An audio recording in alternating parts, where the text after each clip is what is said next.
नाज़रीन, प्रोग्राम मंज़र पस मंज़र में तव्हांजो मेज़बान फ़हीम बबर। नाज़रीन, अॼु प्रोग्राम में ॻाल्हि ॿोल कंदासीं थी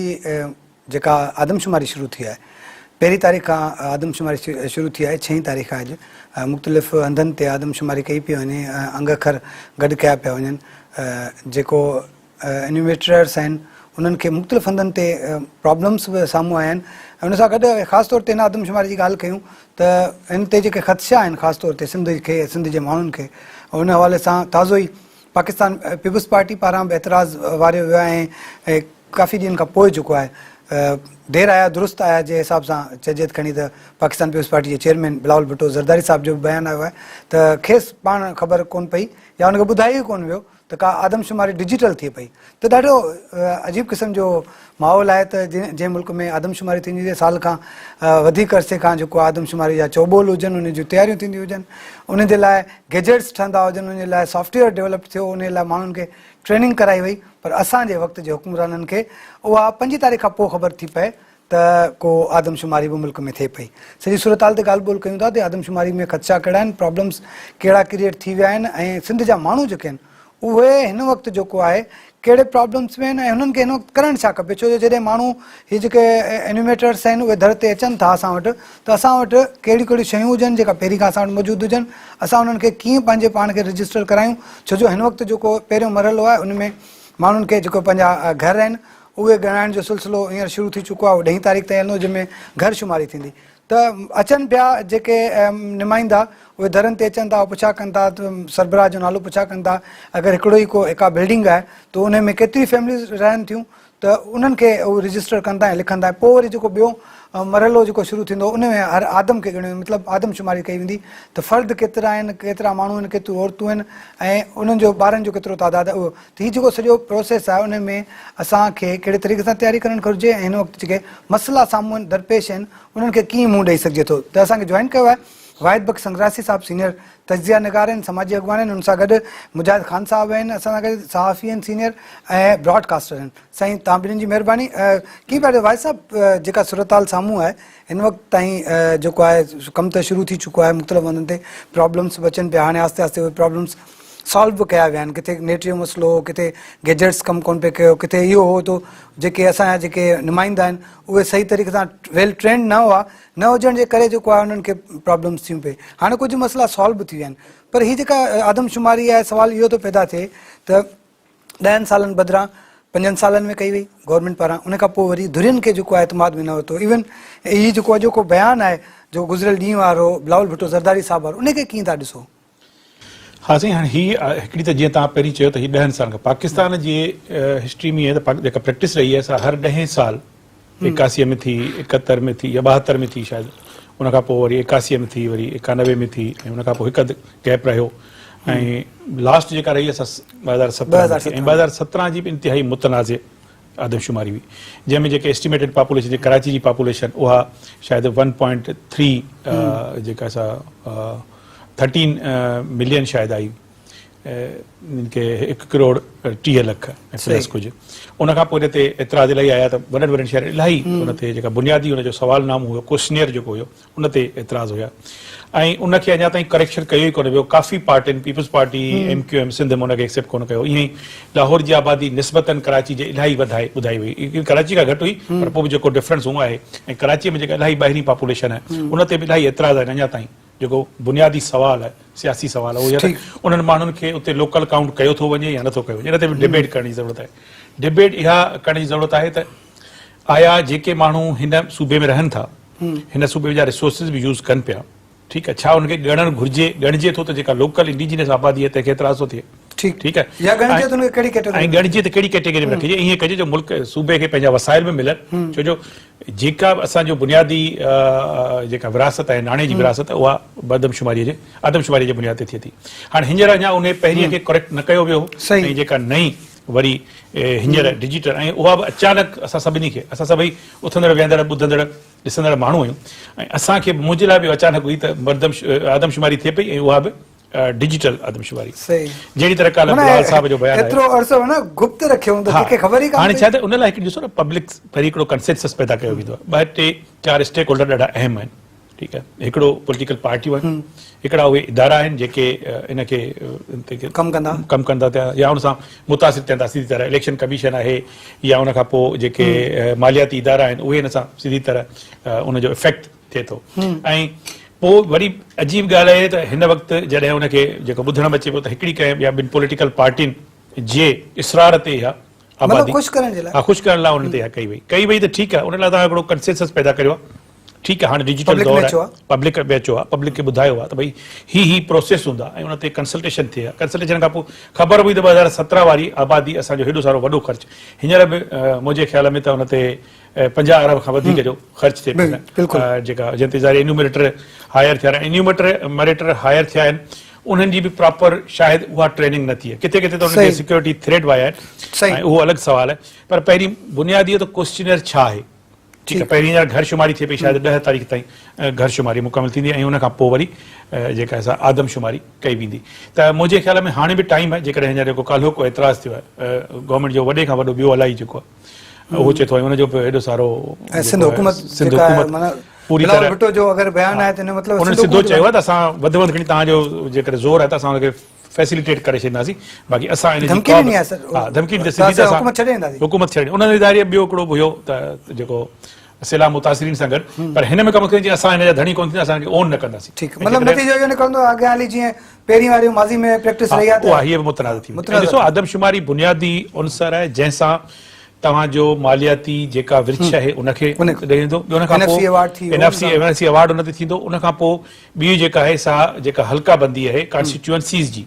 उहा डिसाइड नथी थिए। पहिरीं त इहो ॿुधोसीं त हेसी ताईं जेका इलेक्शन डिले थींदी आहे सभु कॉन्स्टिट्यूएंसी जे चकर में कॉन्स्टिट्यूएंसीज़ डिसाइड कंदासीं वंस असां वटि हिकिड़ी अहिड़ी मुतफ़िक़ा आदमशुमारी थी वञे जंहिंखे सभु स्टेक होल्डर जेके एक्सेप्ट कनि। त हाणे न थियो आहे, उन खां पोइ हीअ जेका हिन वक़्तु थी मुंहिंजे ख़्याल में हुकूमत लाइ इहा सलाह आहे त हिनखे फौरी तौर रोकियो वञे ऐं वरी हिकिड़ो कंसेंसस पैदा करे ऐं पोइ सुठो आहे त टाइमली जॾहिं टाइम हुनजो आहे उनखे कयो वञे या हाणे कई वञे त बि हिकिड़ी गैर मुतनाज़ थिए त जीअं हुनखे उन ते वेंदड़ वसाइल बि सही इस्तेमालु थियनि। उन वक़्त में जॾहिं मुल्की मामलो अॻे ई खसारे में वञे पियो, मालियाती मामला वरी इहो ख़र्च कजे। ठीक है, मुझे साहब आप किस तरह से देखते जैसी सूरत हाल चल रही है?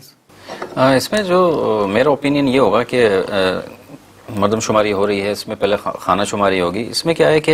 एक तो अमला जो है वो थोड़ा सा ट्रेंड ज़्यादा नहीं है, क्योंकि इनको भी थोड़ा सा वक्त कम दिया गया। 1 हफ्ते पहले या 4 दिन पहले इनको वो गैजेट फराम किया गया। उनमें बहुत सारे जो हमारे मोहल्ले में आए या हमारे इलाके में आए उनको चलाना भी नहीं आता। और दूसरी चीज़ ये हुई कि इसमें बहुत सारे ऐसे घराने के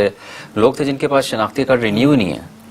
तो उनका भी इंदराज नहीं हो पाया। तो ऐसे इसमें और भी बहुत सारे मसाइल हैं कि एक घर में बहुत सारे लोग रहते हैं तो उनको यही नहीं पता, वो एक घर का ले जाते हैं, उसके बाद जितने और घर में रह रहे हैं उनका भी इंदराज नहीं हो रहा। तो इसमें ये देखना चाहिए कि थोड़ा सा मिल बैठकर जब जितने भी स्टेक होल्डर्स हैं अगर मिलकर बैठेंगे तो उनको पता चलेगा कि यार इसमें प्रॉब्लम्स हैं क्या, उसको सॉर्ट आउट कैसे किया जाए। अगर महल्ले अगर पूरे महल्ले में अगर प्लाजा भी है तो पूरे प्लाजा को भी तो कवर किया जाए ना, या फिर उसमें नादरा का बहुत बड़ा किरदार है कि उसमें फैसिलिटेट किया जाए लोगों को कि भाई आपके अगर शनाख्ती कार्ड में थोड़ी सी भी गलती है, बहुत सारे लोगों के शनाख्ती कार्ड है ही नहीं, या तो जो 18 साल से अभी तो शनाख्ती कार्ड का शर्त भी नहीं है, लेकिन फिर भी वो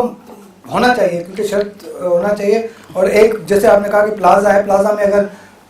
एक फ्लैट में 3-3 फैमिलीज भी रहती हैं, 3-3 फैमिलीज भी रहती हैं, अलग से ही रजिस्टर होगा, अलग से रजिस्टर नहीं किया जा रहा ना उनको वो एक ही फ्लैट में जो भी कुछ रह रहा है, जैसे उन्होंने एक सरबर का नाम बता दिया है, तो उसमें कि जो शुमार हो रहा है ना, ये थोड़ा सा इसमें डाउट है। तो इसको थोड़ा सा मिल बैठकर कोई ऐसा चीज किया जाए, ऐसा उनको बताया जाए या अमले को समझाया जाए कि भाई ये इस तरह से किया जाए। अब एक घर में अगर 4 फैमिलीज रह रही हैं, अगर वो एक ही को ले जाएंगे तो फिर आपको पता है कि आगे चल के इसके असरात जो हैं वो बड़े नुकसानदेह साबित होंगे, क्योंकि आगे चल के फिर ये तो काउंट ही नहीं होगा, काउंट नहीं हो पाएगा ना सही। एक महल्ले में अगर 30 घर हैं, अगर उस घर फिर 15 काउंट होंगे, तो इसमें थोड़ा सा जो है ना, वो मेरा ये ओपिनियन ये है कि जो जहां तक मैंने देखा है हमारे घरों में भी लोग आए तो उनको भी थोड़ा सा ट्रेन किया जाए, उनको जो इसका सही इस्तेमाल बताया जाए और ये भी बताया जाए कि इसमें इस घर में या इस इलाके में या इस मोहल्ले में या इस प्लाजा में कितने लोग रहते हैं। तो मतलब पब्लिक की भी जिम्मेवारी, मतलब समाजी जो कारकुन होते हैं वो भी उनको जो गाइड कर सकते हैं। हाँ, ये भी हो सकता है, ये भी कमी नजर आई। उसमें मैंने ये देखा कि अगर वो अकेले हैं ना तो उनके साथ किसी ऐसे बंदे को लगाया जाए, या तो कोई तंजीम का बंदा हो या कोई महिला कमेटी का बंदा, वो बताया जाए कि इस घर में इतने सारे लोग थे, इस प्लाजा में इतने सारे लोग हैं, तो उन सब का शुमार किया जाए। ठीक। अच्छा, वो दूसरी चीज और नजर आई है कि हमने शहरों में खासतौर पर अक्सर इलाकों में हमने देखा है कि वो बेचारे जो एनिमेटर्स हैं वो अकेले घूम रहे हैं, उनके पीछे कभी कोई, अभी एक वाकया हो गया, मोबाइल छीन लिया गया उनसे, ना सिक्योरिटी के मामला हैं। ये भी बड़े खतरनाक ये बिल्कुल सही कह रहे हैं आप। जैसे देखें शहर के कुछ इलाकों में तो आप कर सकते हैं, लेकिन कुछ इलाके ऐसे हैं कि जहां आप जाएंगे तो वहां आपको मतलब ये गैर चीज भी छीनने का खतरा है, मोबाइल भी उनके छीन ले जाते हैं। वो अकेले हैं, उनके पास कोई ऐसी सरकारी सवारी भी नहीं है, सही सवारी भी नहीं है ना। अगर आप किसी को दूर भेज रहे हैं तो वो अपनी सवारी पे जा रहे हैं, और उनको कोई ऊपर ऐसा कोई मॉनिटर वाला बंदा ऐसा एज अ प्रॉपर मैंने नहीं देखा कि उनको कोई मॉनिटर कर रहा हो कि आप ठीक करके लाए हैं या नहीं लाए। ठीक, लेकिन कोई प्रॉपर चेक तो हो ना, कैसे पता चलेगा कि यार ये बंदा जो है ना ठीक करके लाया। इसी वजह से तो इस पे डिजिटल जो मरदमशुमारी उसमें बहुत सारी तंजीमों बहुत सारे लोगों का तहफ़्फ़ुज़ात हैं, ख़दशात हैं, आया कि सही होगी या नहीं होगी। सही। अच्छा ही जेका ॻाल्हि कई मुजाहिद साईं, तो वाकई में ही जेको मसइलो माण्हुनि ॾाढियूं मीम्स ठाहियूं आहिनि ऐं सोशल मीडिया ते ॾाढो जेको आहे चिथर बि कया पिया वञनि हिन शयुनि ते, त ज़ाहिर आहे हिकिड़ो आहे त हिकिड़ो ठीकु आहे क़ौमी फ़र्ज़ु आहे हर माण्हू खे पाण खे ॻणाइण बि खपे, पर ही जॾहिं ही जेके माण्हू इन कम में इन्वॉल्व आहिनि, टीचर्स आहिनि, हिकिड़ो त प्रॉपर उहे ट्रेंड बि न थी सघनि, ॿियो उन्हनि वटि न सिक्योरिटी आहे, न ई वरी जेका मुजाहिद ॻाल्हि कई त का गवर्नमेंट जे तरफ़ां का उन्हनि वटि सवारी आहे हिकिड़े हंधि खां ॿिए हंधि वञण ताईं, त हू जेको घिटियुनि में कलाकनि जा कलाक पिया ईअं हलनि, उन्हनि खे को गाइड करण वारो बि कोन्हे। हा हिकिड़ी जेका पहिरीं मुंहिंजे ख़्याल वॾो जेको गैप आहे, मूं न ॾिठो त जेका मेन स्ट्रीम मीडिया आहे उन ते को इश्तिहारी मुहिम हलाई वई हुजे, ठीकु, या जेका असांजूं मेन न्यूज़ पेपर्स आहिनि, या इवन सोशल मीडिया ते इवन हीअं त अवेयरनेस अहिड़ी आहे जो तव्हां रुॻे मोबाइल नेटवर्क्स खे पंहिंजो मैसेज ॾेई छॾियो त उहो सर्कुलेट थी वेंदो एक्स्ट्रा मास लेवल ते, त उहा बि अवेयरनेस ॾिनी वई त हिकिड़ो त इंफॉर्मेशन हिकिड़ो वठण वारो, हिकिड़ो इंफॉर्मेशन ॾियण वारो आहे। ठीकु आहे, कंहिं बि इंफॉर्मेशन जी जेका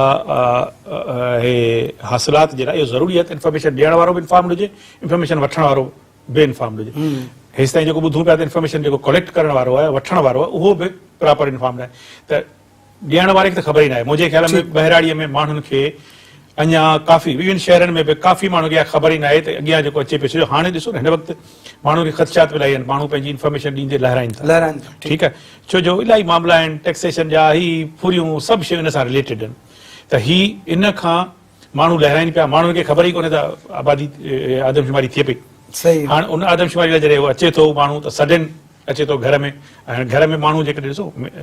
घर जो सरबराह अक्सर डे टाइम ते घर में न आहे। ठीकु, जेका बाक़ी फैमिली पुठियां उनजी वाइफ या वालदा या जेको माण्हू वेठो आहे या को नंढो ॿारु वेठो, उनखे इहा ॿुधायल ई कोन्हे त छा लिखाइणो आहे। ठीकु, ठीकु आहे, ऐं त हाणे इन ते इहा जेका मुंहिंजे ख़्याल में वॾे खां वॾो हिन जो गैप आहे त पब्लिक अवेयरनेस न कई वई, ऐं पोइ पब्लिक अवेयरनेस में वरी उनजी कंहिं हद ताईं मालूमात त भई फलां जेको आहे तव्हां पहिरीं पंहिंजी सरबराह जो नालो ॾींदव, उन में कहिड़ी कहिड़ी रिक्वायर्ड डेटा हूंदी, उनजो को MOV छा पिया ॾिसनि, मीन्स ऑफ वेरिफिकेशन छा आहे, आया CNIC ॾिसंदा या जस्ट कंहिंजे वर्बल इंफॉर्मेशन ते। हाणे जेकॾहिं केरु इनखे एक्सप्लॉइट करणु अचे करे सघे थो, मुंहिंजे ख़्याल में केॾी वॾी आबादी केतिरी बि लिखाए सघे थो। ठीकु आहे, ऐं उन ते तमामु घणी, ऐं हिन मुल्क में हूअं बि आबादी वॾो हिकिड़ो सियासी मुहरक रहियो आहे, ऐं इन ते माण्हू खेॾनि था। हाणे अॻियां हली ख़बर था पवंदी, जीअं अॻे वांगुरु फिगर्स आयूं त ख़बर पई त फलाणो शहर हेॾो वधी वियो आहे, हीउ सूबो हेतिरो थी वियो आहे, हीउ शहर हेॾो नंढो थी वियो, हीउ वॾो थी वियो, पोइ हिकिड़ो पोइ हिन ते वरी बि इहे ख़दशा रहंदा। सो इहो जेको वॾी अवेयरनेस न ॾियण जे करे, ऐं मुंहिंजे ख़्याल में मूंखे त इहो आहे त छो ईअं कयो वियो आहे, कंहिं बि मोबाइल ते मूं वटि मैसेज न आयो आहे नेटवर्क ते, त न त गवर्नमेंट हर मास मोबिलाइज़ेशन कंदी आहे, जीअं हलंदा आहिनि पिया, पोलियो जो बि ईंदो आहे, आबादी जो बि ईंदो आहे, तव्हांजे डिज़ास्टर जो बि ईंदो आहे, तव्हां वटि इवन करप्शन जे बारे में बि ईंदो आहे। ठीक है, मुख्तलिफ मैसेज ईंदा आहिनि तव्हांखे इन्फॉर्म कयो। मुझे लगा तो गवर्नमेंट सीरियस ना है, क्या लगता है आपको मुजाहिद भाई, गवर्नमेंट सीरियस नहीं है इसमें? मुझे ऐसा ही लगता है कि हुकूमत जो है वो मतलब ये कि सरसरी तौर पर ऐसा लग रहा है कि जैसे सरसरी तौर पर कोई चीज़ कर दी जाए, कोई इसमें जो है ना मुरव्विज एक तरीक़ेकार होता है तमाम चीज़ों का कि भाई ये चीज़ का इस तरह से फॉर्मेट बनेगा और ये इस तरह से होगी, और जितने भी अमल, जहाँ तक बात आती है अमले की, तो अमले को थोड़ा सा ट्रेंड तो किया जाए ना। वो मुख्तलिफ शोबों से जो है वो लोग लिए हुए हैं, उसमें मैंने देखा कि टीचर्स भी हैं और भी दूसरे लोगों के, वो ज़्यादा ट्रेंड नहीं है, वो खुद परेशान है कि हम इसको करें कैसे। ये भी देखें ना कि हमारी और हमारी भी जिम्मेदारी है, चलें अगर वो उनको नहीं पता तो हमें भी बताना चाहिए, लेकिन हमें खुद नहीं पता है। हमसे मुराद ये कि ऐसे बहुत सारे लोग हैं, जैसे साईं ने बात की है कि घर में तो बाज़-औक़ात मर्द है ही नहीं, और जो खवातीन है वो ज़्यादा पढ़ी लिखी नहीं है। कुछ इलाकों में, जिन इलाकों में है वो बता देती है, लेकिन वो अभी थोड़ा सा, वो भी कैसे बताएंगे अगर आपको उनको फॉर्मेट पता होगा, क्योंकि पहले से अगर कोई जानकारी होगी तब पता चलेगा ना। हाँ, बहुत अचानक कोई आके पूछता है, हो सकता है पॉलिटिकली मेरे ख्याल में कभी ये भी हो कि इसको मुतनाज़ बनाया जा रहा है, शायद कोई आगे और प्लान हो सकता है, ठीक। जिस या कोई ऐसी कोई इलेक्शन या कोई चीज मुलतवी करनी हो या कोई और ऐसी प्लान हो जिसके लिए ये आदमशुमारी को जानबूझ के मुतनाज़ किया जा रहा हो सकता है। ठीक। तो ये जिस तरह से आप कह रहे थे कि ये जो इलाकों में लोगों को ज़ाहिर है, अगर जिस तरह से साईं ने भी कहा कि भाई घर में तो कोई बंदा है नहीं, तो अब मैंने एक आध सोशल लोगों के देखे फेसबुक पर कि उन लोगों ने सवालनामा बना के रखा हुआ लोगों के लिए, इस टाइप की कोई अवेयरनेस चला देती गवर्नमेंट?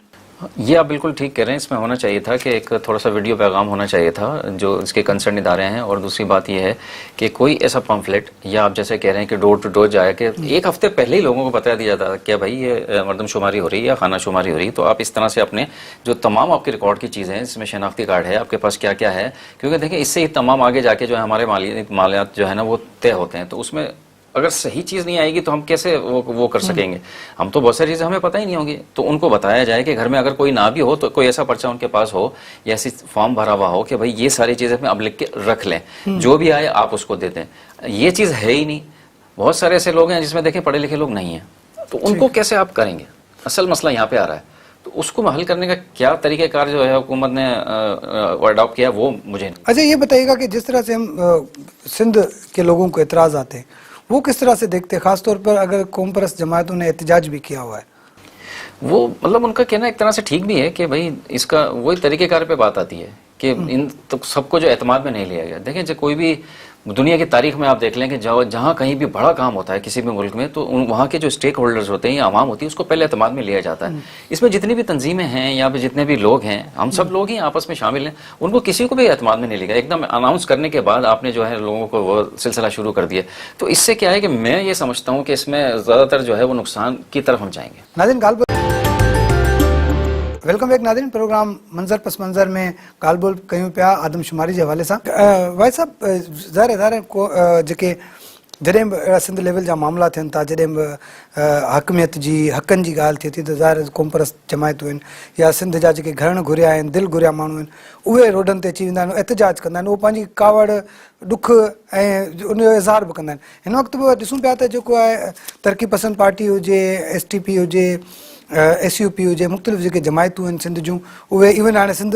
पाकिस्तान पीपुल्स पार्टी जो बि जेको आहे रद्द अमल साम्हूं अची वियो आहे, त उहे एहतजाज पिया कनि, उहे चवनि उहे उन शइ खे रद्द करे वेठा आहिनि। जॾहिं अहिड़ी सूरत हाल हुजे उन में वफ़ाक़ जो कहिड़ो किरदारु बीहे थो, त भई जॾहिं हिकिड़ो सूबो आहे जिन जा जेके मेन स्टेक होल्डर्स आहिनि उहे मञण जे लाइ तयारु कोन्हनि, उहे उन शइ खे जेको आहे उन ते राज़ी न आहिनि, त पोइ हुननि जो रवैयो कहिड़ो थो बीहे? साईं, उहो मुंहिंजे ख्याल में त ॾाढो सिंध जे मामले में त इहो त ठीकु आहे, क़ौम परस्त असांजा ऐं वरी पॉलिटिकल पार्टी वॾे खां वॾी जेका पीपुल्स पार्टी आहे सा बि हुनजे ख़िलाफ़ु आहे, त जेको सो जेको हुन चयो त भई असीं हिनखे एक्सेप्ट ई न कंदासीं। ठीकु आहे। ऐं क़ौम परस्त पहिरीं हिकिड़ी मार्च पूरी हले पई, कुझु इवेंट थिया आहिनि जेके बि पॉलिटिकल पार्टियुनि जा थिया आहिनि, जिन में सभिनी पार्टियुनि अॻे ई पंहिंजो हिकिड़ो पहिरीं पीपुल्स पार्टी हिकिड़ो मिलो जुलो रुझान पे ॾिनो, हाणे पीपुल्स पार्टी ॾाढो मुंहिंजे ख्याल में कालोगी तक़रीर खां पोइ ॾाढो स्टैंड वठंदी स्ट्रॉन्ग स्टैंड वठंदी इन ते। ऐं हिकिड़ी जेका ॿी शइ उहा आहे त बाक़ी सूबा ॾिसो न, हींअर मुंहिंजे ख्याल में KP में जेका उते जा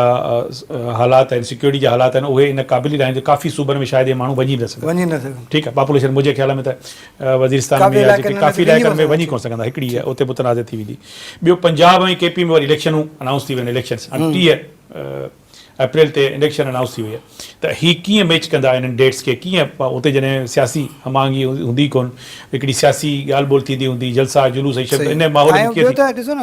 इलेक्शन आहे। हाणे उन्हनि ॿिनि सूबनि में जिते इलेक्शन थियण वारी आहे उते जेका इलेक्शन थींदी उहा हल्का बंदियूं थींदियूं पुराणियूं, उन ते ॿिनि सूबनि में थींदी नयनि वारनि ते। हाणे इहो मतिलबु इहो कीअं मैनेज? सही, इहो सॼो मुतनाज़ मुंहिंजे ख्याल में जेकॾहिं जेॾीमहिल हीउ केरु खणी वियो कोर्ट में त थी सघे थो त हीउ पहिरीं हुन में कोर्ट जेका असांखे बैन करे छॾे ऐं इनखे इहो हिकिड़ो। ऐं ॿियो जेकॾहिं हाणे एक्सटेंड कंदा वरी इन इलेक्शन खां पोइ थी सघे टाइम बार थी वञे, ठीकु आहे। ऐं इन ते मुंहिंजे ख्याल में गवर्नमेंट या त इन में मूंखे त को सियासी इन जे पुठियां को अहिड़ी मुज़मरात लॻनि था, कोन अहिड़ो ख़्यालु जंहिंजे बुनियाद ते त कंहिंखे ख़ुशि बि कयो वियो, ठीकु आहे, सही, ठीकु आहे। असीं तव्हांजे चवण ते ई पहिरीं मरदमशुमारी करायूं पिया, आदमशुमारी करायूं पिया, ऐं पोइ अॻियां हली वरी चयो त भई त थींदी कोन। ऐं स्टेक होल्डर्स खे इंगेज न करण मां मुराद इहा ई आहे त तमामु तकड़ में ई फ़ैसिलो कयो वियो आहे जेको अॻियां हली मुतनाज़ थी वेंदो ऐं हिन मां को बि फ़ाइदो हासिलु कोन थी सघंदो। ऐं ॾिसो आबादीअ जा ॿ वॾा जेका असां आदमशुमारी करण जा ॿ वॾा उदाहरण हिकिड़ो त NFC अवार्ड ऐं जेको अॻियां हली फंड्स जी छो जो 80% खां प्लस जेके फंड्स आहिनि से पॉपुलेशन जे बुनियाद ते ऐं हींअर हिन में मुल्क में हूअं बि इन ते वॾो तज़ाद आहे त कहिड़े सूबे जी केतिरी पॉपुलेशन आहे। ऐं नंबर ॿी शइ जेका आहे ॿियो आहे त सियासी हल्का बंदियूं जेके थींदियूं से इन बुनियाद ते थींदियूं त ऐं हींअर जॾहिं इलेक्शन अॻे ई वॾे खां वॾो पाकिस्तान में सभ खां वॾे खां वॾो मुतनाज़े मामिलो त इलेक्शन आहे। ऐं उन इलेक्शन खे जेकॾहिं बुनियादी तौरु हाणे ठीकु आहे थी वई आबादी जहिड़ी तहिड़ी आदमशुमारी थी वई उन खां पोइ जॾहिं हिननि वरी उनखे उनजे बुनियादी जेके कॉन्स्टिट्यूशन ठाहिणु शुरू कयो त इन ते वरी वॾो तज़ाद क्रिएट थींदो। सो पॉसिबल आहे पोलिटिकल इनस्टेबिलिटी जेका अॻे ई इलाही वर्स्ट सिचुएशन उनखे वधीक ई इग्निफाइड करे छॾियो उनखे वधीक ताक़त ॾेई छॾियो उन एतिराज़ ऐं उन इख़्तिलाफ़ खे। अच्छा, आप किस तरह से देखते हैं अगर पॉलिटिकल जो पार्टीज़ हैं ख़ासतौर पे अगर सिंध की जमायतें हैं, पीपल्स पार्टी है, MQM है, उन सबके अलग अलग खदशात हैं। MQM जो अब अभी तक जो परसेप्शन सामने आ रहा है कि MQM को या उनकी जो इत्तेहादी जमायत हैं उनको खुश करने के लिए पाकिस्तान पीपल्स पार्टी या PDM ने ये जो वक्त से पहले आदमशुमारी की, इस सारी सूरत हाल को किस तरह से देखें? इसमें ये कि ऐसा होता है ना कि जब हम साथ काम कर रहे होते हैं तो वो थोड़ा सा ये चाहते भी हैं कि जो हमारे साथ जो लोग काम कर रहे हैं पार्टीज़ हैं उनको थोड़ा सा जो है थोड़ा सा रिलैक्स किया जाए। बहुत सारे मामलों में उनका मुतालबा भी रहा है कि भाई ये बिल्कुल कराई जाए, आपको तो पता है इस सिलसिले। लेकिन क्या है कि उसमें खदशा सिर्फ जो जाहिर किया जा रहा है उसमें कि डिजिटल जो हो रही है ना उस पर थोड़ा सा कुछ पार्टीज़ को एतराज़ है। वो इस तरह से है कि भाई हो सकता है कि शुमार पूरा ना किया जाए। अगर ये शुमार, दूसरी चीज़ इसमें कि मुझे साहब इसमें जो मेन जो जिस पर एतराज़ है वो है कि NIC की जो शर्त है वो ख़त्म की गई है। ये बड़ा डेंजरस मामला है कि आपके पास NIC नहीं है, थम इंस्पिरेशन नहीं है उसमें, तो हम किस तरह से आप करेंगे? आप तो मैं भी लिखवा लूँ 3 मरतबा अपना नाम, आप भी लिखवा सकते हैं। फिर तो उसमें ये होगा ना कि जो इसमें थोड़ा सा एक में भाम ये आ रहा है कि अगर कुछ लोग हमारे पास नहीं है, जैसे कि कहीं माइग्रेट कर गए या वो रहते ही नहीं है, तो जब आप उनका भी अंतराज इसमें करवा देंगे क्योंकि आपके पास कोई ऐसा डॉक्यूमेंट ही नहीं है कि वो आपको प्रूफ देखें, जो आप बताएंगे वही उसमें आ जाएगा, तो इससे थोड़ा सा जो है ना वो मसला होगा। सही सही यही जो जहिड़े तरीक़े सां आदमशुमारी में NIC वारो ख़र्च जो को है वो ख़त्म कयो वियो आहे त भई NIC जी ज़रूरत न आहे। सही, मुंहिंजे ख़्याल में अॻे बि शायदि NIC न हुजे, छाजे करे जो पाकिस्तान सां मसइलो इहो आहे त तक़रीबन 25 खां 30% माण्हू त हूअं बि पाकिस्तान में रजिस्टर्ड न आहिनि। ठीकु आहे, ऐं हिन वक़्त बि ॿाहिरियां माण्हू तमामु घणा हिते रहनि था। ठीकु आहे, ऐं माण्हुनि जी जेका आरज़ी पतो ऐं जेको मुस्तक़िल पतो इन में बि इलाही फ़र्क़ु आहे। त इन शइ खे ॾिठो वेंदो त हिन ते ऐं इन ते ॾिसो पहिरीं गाइडेंस हिकिड़ी ठहे, हिकिड़ी गाइडलाइन ठहे, हिकिड़ी स्टैंडर्डाइज़ेशन यूनिफॉर्माइज़ेशन थिए त भई हैदराबाद शहर में जेकॾहिं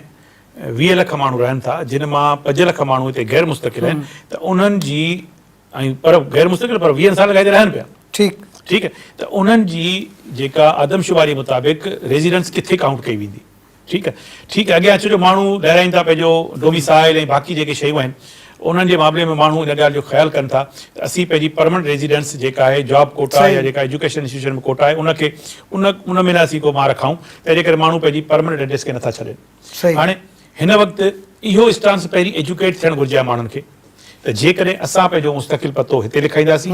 या गैर मुस्तक़िल पतो लिखाईंदासीं, ठीकु आहे, हाणोको पतो लिखाईंदासीं जंहिं मौजूदा पता कहा जाता है, त उन मां इहो फ़ाइदो थींदो त माण्हू एतमाद सां लिखाए सघंदा। हाणे काफ़ी अहिड़ा माण्हू थींदा, मूंखे ख़दशो हुयो आहे जंहिंजे लाइ जेकॾहिं आऊं पंहिंजे ॻोठ में मिस्या जे भरियां मुंहिंजो ॻोठ आहे उते मूंखे काउंट न कयो वियो त आया हिते आऊं काउंट करायां थो पंहिंजे पाण खे या आऊं बि उन कोटा सिस्टम जे उन में चकर में आऊं पंहिंजे पाण खे न हुते काउंट थियुसि न हिते काउंट थियुसि, रहिजी वियो। ठीकु आहे, रहिजी वियो। ऐं या त रहिजी वियो या त वरी ॿिनि हंधि काउंट थी ॿिनि हंधि ते काउंट। छो जो हाणे त ॾिसो न तव्हांजो जेको गजेट आहे या जेको तव्हां वटि जेको सॉफ्टवेयर आहे उहो त तव्हांखे रिकग्नाइज़ नाले सां त कंदो ई कोन, न तव्हां वटि नादरा सां कनेक्ट रहियो तव्हां नाले सां गॾु कंदो, पर ख़बर न मुंहिंजे नाले जा अब्दुल वाहिद त काफ़ी हूंदा। ठीकु आहे, हाणे न त मुंहिंजो थंब इम्प्रेशन ऐं जेकॾहिं उन मशीन ते अञा त मूं पंहिंजे पाण खे कोन लिखायो आहे, तंहिं करे ऐं शायदि तव्हां बि न लिखायो हुजे। ठीकु आहे, तव्हांजे पाण जहिड़ा माण्हू बि नथा लिखाइनि त बाक़ी आदमशुमारी कंहिं लिखाई हूंदी न, मैं अंदाज़ो लॻायो। ऐं हा, थंब इम्प्रेशन ते बि जेकॾहिं थियो हुजे त मुंहिंजे ख़्याल में डिजिटल जेको ही आहे औज़ार हिन जी एतिरी हुकत आहे त माण्हू कम अज़ कम डुप्लीकेशन न थिए। मतलब ये होना चाहिए, ये इसमें ऐड करना चाहिए मेरे ख्याल में कि एक तो NIC का जो शर्त ख़त्म किया NIC लाजमी होना चाहिए, दूसरा इसके साथ जो है आप थंब एक्सप्रेशन ले लें उसमें ऐसा जिस तरह से नादरा के साथ कनेक्ट कर लेना चाहिए ताकि क्योंकि नादरा के पास तो सारा रिकॉर्ड मौजूद है, आपका खाली फ़ोन नंबर लिखने से ही सारा रिकॉर्ड आ जाता है। या बिल्कुल सही करें, इसमें ये होना चाहिए वाकई जो है शनाख्ती कार्ड होना चाहिए और थंब इम्प्रेशन अगर ले लेंगे ना तो उससे हमें ये फ़ायदा रहेगा कि आया कि जो हम मालूमात लेना चाह रहे हैं वो ऑथेंटिक है कि नहीं, उसके बगैर जो है ना वो खदशा रहेगा। देखिए अगर अब मैं अपने मोहल्ले की एक बात अगर मैं बता दूं कि वहाँ आए लोग देखने कि भाई वो कोई है या नहीं है घर में, तो घर में कोई था ही नहीं, तो चले गए। अब ये कि हमारे अलावा 2 घर और रह गए, एक ये मसला भी आ रहा है ठीक कि भाई घर में जो खवातीन है वो इस बात से खौफजदा आया कि इनको बताया जाए कि नहीं बताया जाए। और सही। ऊपर से घर में मैं भी नहीं हूँ या मेरा भाई भी नहीं है तो कुछ भी नहीं हो सकता। तो 2-3 घराने अगर हर महल्ले से रह जाएंगे तो ये भी एक काउंटलेस चीज़ हो जाएगी। सही। ये भी आप देखें ना, तो वो बिल्कुल ठीक है कि इसको शनाख्ती कार्ड को अगर वो किया जाए, थंब इम्प्रेशन आ जाए तो एक मसला हल हो जाएगा। कोई घर पे कोई नहीं होगा तो खवातीन भी लगा सकती हैं। ठीक, मतलब ये कि उसका डेटा तो आ जाएगा ना, उसका इजीली डेटा आ सके कि भाई इसमें कितने लोग रहते हैं, क्योंकि सही जेको नादरा जो रिकॉर्ड है उनमें असां अगर ॾिसो खाली फ़ोन नंबर ई था आणूं त असांखे सॼी डिटेल मिली थी वञे, या असां शनाख्ती कार्ड खणी था वञूं पासपोर्ट ठाराइण जे लाइ, उते सिर्फ़ु असां पंहिंजो आङूठो हणूं था त पाण खे सॼी रिकॉर्ड थी अची वञे, उनखे कंहिं शइ वेरिफिकेशन करण जी ज़रूरत ई कान्हे। जॾहिं एॾो वॾो सिस्टम तव्हां वटि मौजूदु आहे त इनखे यूटिलाइज़ छो कोन कयो वियो आहे? साईं हिन ते सीरियस पहिरीं त न उहो जेको मुतलका डिपार्टमेंट आहे न उहो सीरियस हुयो, न वफ़ाक़ी हुकूमत। ॾिसो न 18th अमेंडमेंट खां पोइ त सूबा ऑटोनॉमस हिकिड़ी स्टेट्स आहिनि, हिकिड़ी पंहिंजी